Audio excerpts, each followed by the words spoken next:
జై ముదిరాజ్, జై పెద్దమ్మ తల్లి. ముందుగా మీడియా మిత్రులందరికీ నూతన సంవత్సర శుభాకాంక్షలు.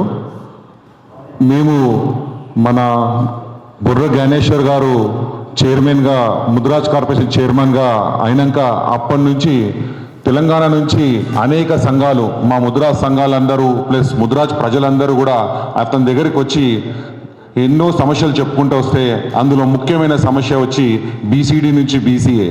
దీన్ని ఎలా సాధించాలనే ఒక ఆలోచనతోనే మా సంఘాలందరినీ సంఘటితం చేయడం జరిగింది.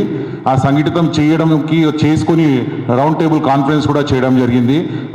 అందులో నుంచే బయటికి రావడం జరిగింది ముదిరాజ్ మన సమన్వయ కమిటీ. ఈ కమిటీ ఆధ్వర్యంలో ఇలా అన్ని సంఘాలు, తెలంగాణలో ఉన్న ముదిరాజ్లో ఉన్న అన్ని సంఘాలు సంఘటితమైనవి పార్టీలకు అతీతంగా.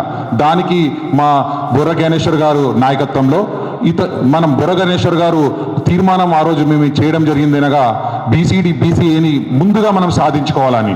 అయితే సర్పంచ్ ఎలక్షన్స్ రావడం జరిగింది. ఈ సర్పంచ్ ఎలక్షన్స్ గురించి కూడా అన్ని సంఘాలు ఇండిపెండెంట్గానే మా సంఘాలలో సర్పంచ్లో నిలబడ్డ ముదిరాజులందరినీ కూడా భారీ సంఖ్యలో గెలిపేయడం జరిగింది.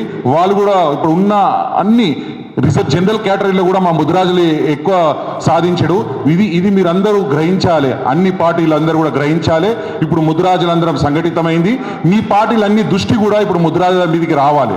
అయితే ఇప్పుడు ఇది ఏంటంటే ఒక వేదిక మీదకి తీసుకురావాలనే ఆలోచనతోని వాళ్ళకు సన్మాన కార్యక్రమము చేయడం జరిగింది. ఈ సన్మాన కార్యక్రమంకి యావత్ తెలంగాణలో ఉన్న అన్ని జిల్లాల నుంచి అందరు సర్పంచులు వాళ్ళందరూ వచ్చి సిటీ నడి ఒడ్డున రవీంద్ర భారతిలో మొత్తం జామ్ ప్యాక్ అయిపోయి మొత్తం వాళ్ళు చూపించారు మా ముదిరాజుల శక్తి ఏందో అనేసి చూపించి ఆ సభ మీద మా దగ్గర ఉన్న అన్ని పార్టీలో ఉన్న నాయకులు అందరూ కూడా ఒక స్టేజ్ మీదకి రావడం జరిగింది. దీని ద్వారా మా జాతి అంతా ఒకటైందనేసి మీకు తెలిసిపోయింది. ఇప్పటికైనా అన్ని పార్టీలందరూ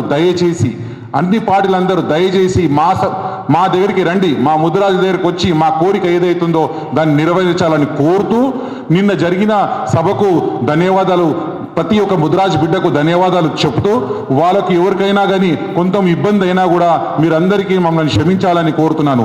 జై ముదిరాజ్.